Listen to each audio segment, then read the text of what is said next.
परीक्षित जी का आप जीवन देखिए कितना महान है। परीक्षित जी महाराज जब मां के उदर में थे, मां उत्तरा के गर्भ में थे, और मां उत्तरा के गर्भ में जब परीक्षित जी रहे, अश्वत्थामा ने इस गर्भवत शिशु को यानी परीक्षित जी महाराज को गर्भ में मारने के लिए अपना ब्रह्मास्त्र छोड़ दिया था। वहां भी जीवन सुखी नहीं था। जब गर्भ में थे तब परीक्षित जी के जीवन में संकट आया। स्वयं भगवान मां उत्तरा के गर्भ में ही जाकर के प्रवेश कर गए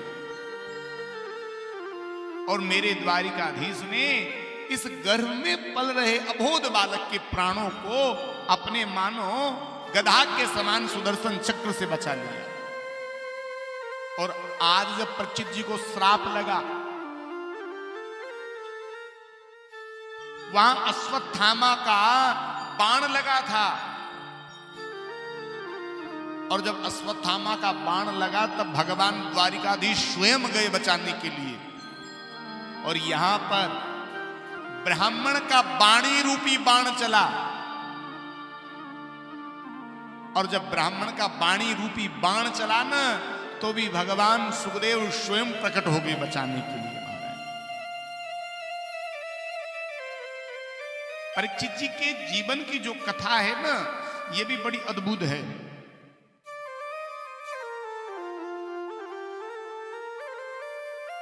परीक्षित जी का जन्म कैसे हुआ? देखो, परीक्षित जी का जब जन्म होना था उससे पूर्व महाभारत का भीषण युद्ध चल रहा था। जितने भी कौरव थे सारे के सारे मारे गए।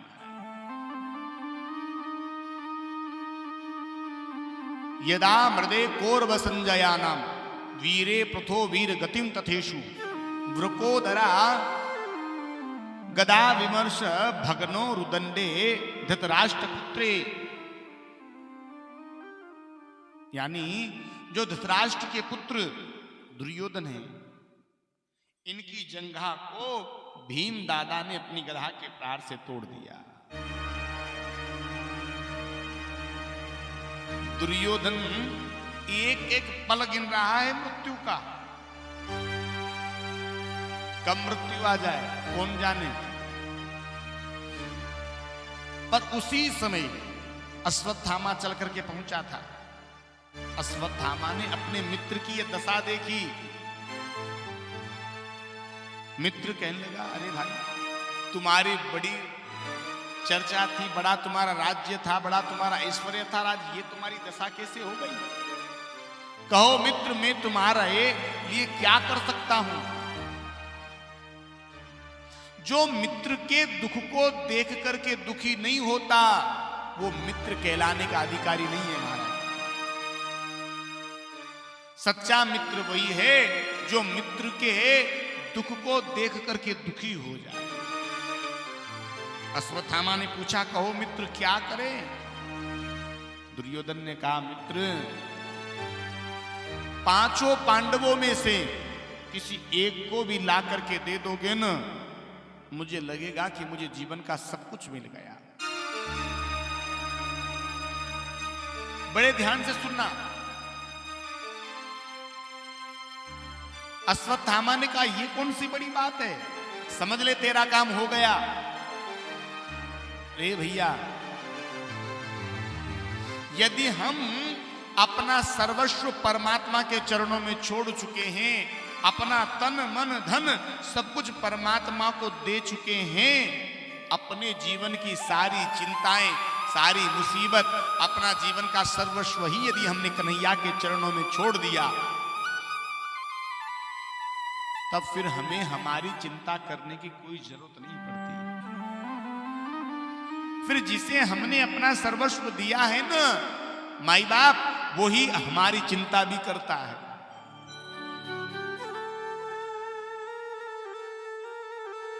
पर भरोसा होना चाहिए उसके ऊपर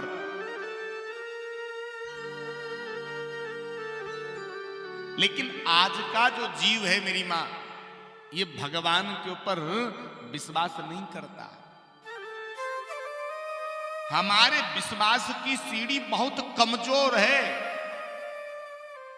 विश्वास की सीढ़ी बहुत कमजोर है।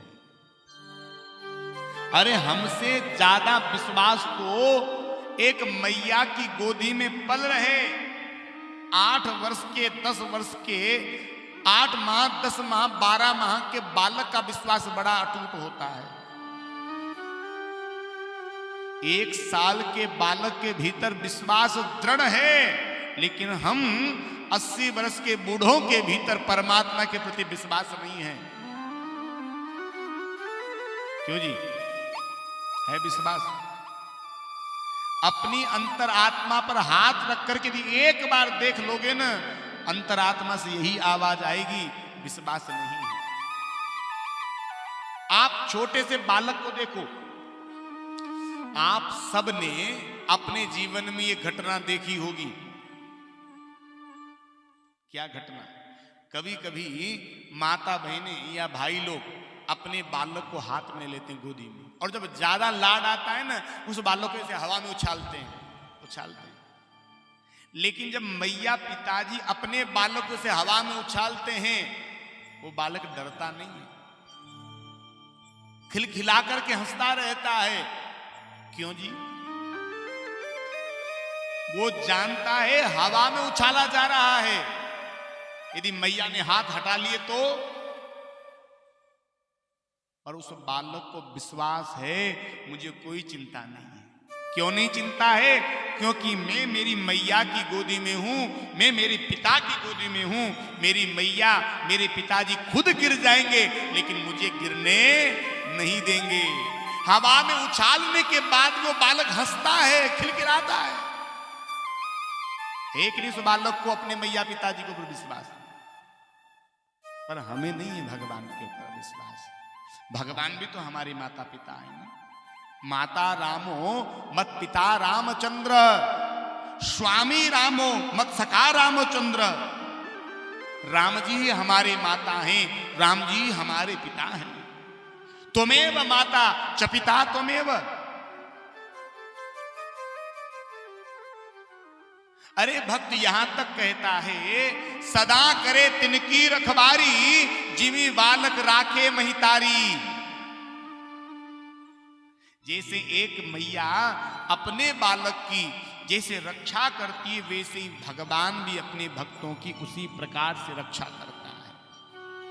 पर जैसा उस छोटे से बालक का विश्वास अपने मैया पिताजी के प्रति है, वैसा विश्वास हमारा परमात्मा के प्रति नहीं है हमारा। और विश्वास नहीं है, यही दुख का कारण है। हम यात्रा करने के लिए जाते हैं, तीर्थ में जाते हैं, किसी धाम में जाते हैं, यदि जेब में 10,000 की गड्डी फंसा करके ले जाएं, काम आएगा यात्रा में? कितने दिन रुकना है, क्या क्या खर्चा हुआ क्या पता। सच बताना, यात्रा में जाते हो कितनी बार गड्डी पर टटोल के देखते हो? कितनी बार गड्डी पे हाथ जाता है? कहीं जेब कट तो नहीं गई? कहीं गलती से गिर तो नहीं गए? टटोलते हो कि नहीं? यानी हमें उस परमात्मा से ज्यादा उस जेब में रखी गड्डी के ऊपर भरोसा है, इसीलिए गड्डी को टटोला जा रहा है। भगवान के ऊपर भरोसा कहाँ है? जबकि संत महात्मा ये कहते हैं, भैया तीर्थ में जाओ, यात्रा में जाओ, धाम में जाओ तो कैसे जाना चाहिए? भूख लगे तो मांगी खइयो, गिनियो न सांझ सवेरो। यदि जेब भी कट गई ना, तो भगवान के धाम में, भगवान के घर में, भगवान के मंदिर में मांग करके खा लेंगे।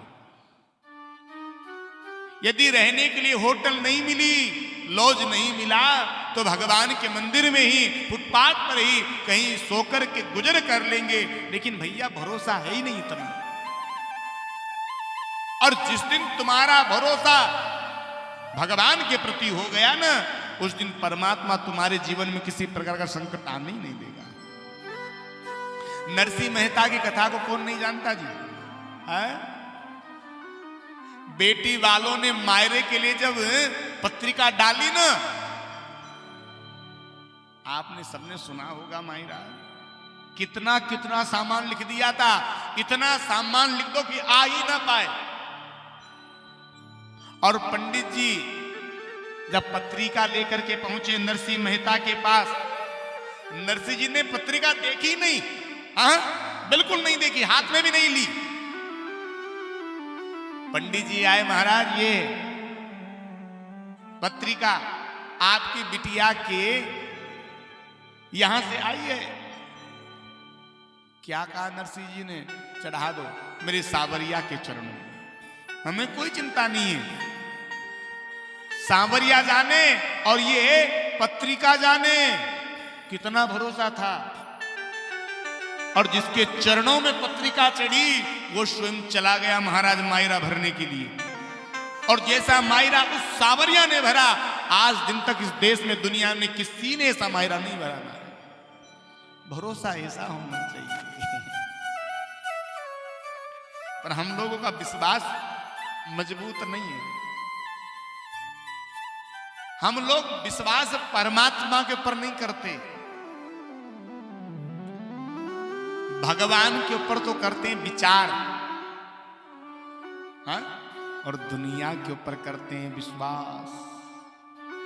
करते हैं कि नहीं? सही बताओ। तुम्हारे घर में बेटी की या बेटे की शादी पड़ जाए, घर में 10,000 रुपया न रहे, हाँ?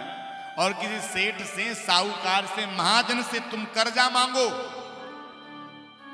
मेरे घर में मेरी बेटी की शादी है, मुझे 2 लाख रुपया चाहिए कर्जे के लिए, और वो सेठ, साहूकार, महाजन कह देगा हाँ ठीक है तुम्हें मिल जाएंगे। उस सेठ के ऊपर भरोसा है ये 2 लाख रुपये मुझे देगा तब मेरी बेटी का ब्याह होगा, लेकिन भगवान के ऊपर भरोसा नहीं। जिस भगवान ने रिश्ता तय करवाया है वो विवाह भी पूरा करवा देगा। हम देश दुनिया समाज के ऊपर भरोसा करते लेकिन भगवान के ऊपर भरोसा नहीं करते। हम भरोसा करते समाज के ऊपर, दुनिया के ऊपर, संसार के ऊपर। अच्छा और समझ लो आप, और सरल भाषा में समझो। आजकल यात्राएं जाती हैं, भीड़ लगी पड़ी है, खाटू श्याम जी चलो 1000 रुपए में सब खाना पीना आना जाना सब फ्री है ना। सैकड़ों सैकड़ों बस जा रही है महाराज। जहां आज के 15-20 वर्ष पहले गिने चुने दर्शनार्थी पहुंचा करते थे, आज महाराज न्यूज में आता है 25 लाख लोग पहुंचे। 25 किलोमीटर की लाइन लंबी लगी पड़ी है। अच्छा एक बात बताओ, यहां से ही बसें जाती होंगी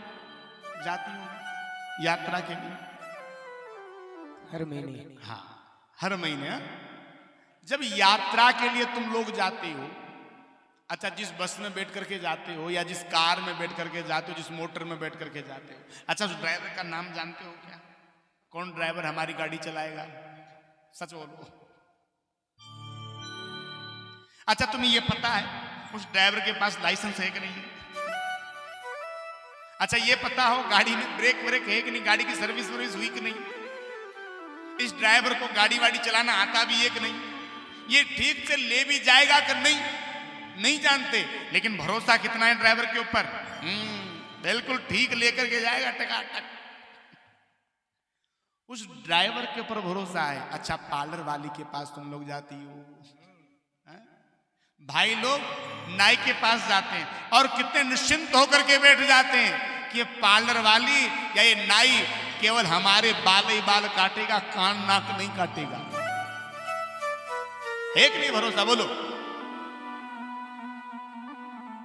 उस नाई के ऊपर भरोसा है, जिस ड्राइवर का हम नाम पता ठिकाना कुछ नहीं जानते उसके ऊपर भरोसा है, पर वैसा भरोसा भगवान के ऊपर नहीं है। अरे एक सांसारिक के ऊपर तुम जितना भरोसा करते हो उससे आधा भी भरोसा यदि हम भगवान के ऊपर कर लेना, इसमें हमारा बेड़ा पार हो जाना है। पर आज के लोग भरोसा भी कैसे करते हैं? बड़े चतुर है दुनिया के लोग। एक व्यक्ति भगवान के मंदिर पहुंचा और भगवान से कहा है मेरे प्रभु मेरे 5,000 का फायदा करवा दे। 5,000 का फायदा तुमने करवा दिया तो कुछ आपका कुछ मेरा। भगवान ने कहा चलो ठीक है भैया, करवा दो फायदा। अब भगवान ने उसके 5,000 का फायदा करवा दिया। अब उसने सोचा भगवान ने दिया है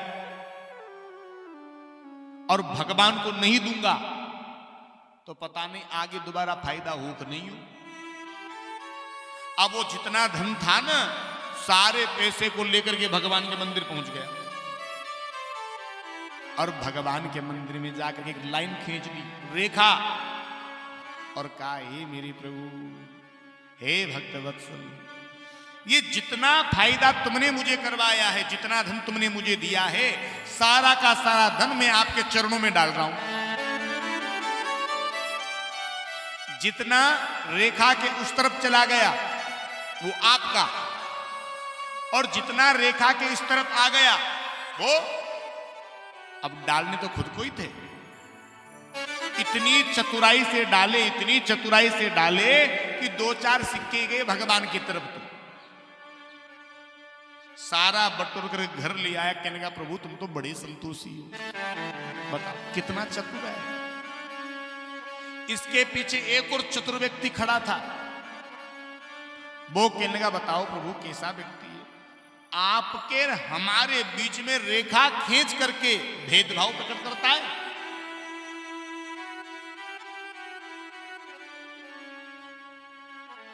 यदि आप मेरे 5,000 का फायदा करवा दो तो प्रभु मैं कहता हूं सारा का सारा ये आपका, सारा आपका। चतुर है ना। हाँ, भगवान ने कहा ठीक है भैया, इसके भी करवा देते। भगवान ने उसके भी फायदा करवा दिया। अब फायदा उसके भी करवाया, वो भी सारा का सारा धन लेकर के कहां पहुंच गया, भगवान के मंदिर पहुंच गया महाराज। और भगवान के मंदिर जाकर के भगवान से कहने लगा, हे प्रभु, मैंने सुना है कि तुम कहीं ऊपर रहते हो। भगवान ऊपर रहते हो। मैंने सुना है कि तुम कहीं ऊपर रहते हो, तो हे ऊपर वाले, ये सारा का सारा पैसा मैं तुम्हारी तरफ ऊपर फेंक रहा हूं। जो आप तक चला गया, अब ऊपर फेंकेगा तो नीचे तो आएगा। बताओ कितने चतुर व्यक्ति हैं दुनिया में। मतलब की सब दुनियादारी, मतलब की सब रिश्तेदारी प्यारे, मतलब का ये जग सारा है। सब के सब एक दूसरे से स्वार्थ से टिके हुए हैं। स्वार्थ का सब सगा संबंधी, स्वार्थ में छे आखी दुनिया अंधी। सब स्वार्थ से चिपके पड़े हैं, पर भगवान के ऊपर भरोसा हमें निस्वार्थ भाव से नहीं है। हां, पांडवों ने भगवान के ऊपर भरोसा किया तो अपना सर्वस्व भगवान के चरणों में ही सौंप दिया। प्रभु अब हम कुछ नहीं जानते, तू जाने, तेरा काम जाने।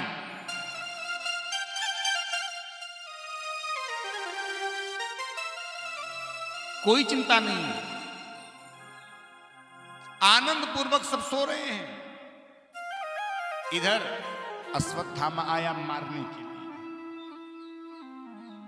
अश्वत्थामा जब मारने के लिए आया ना,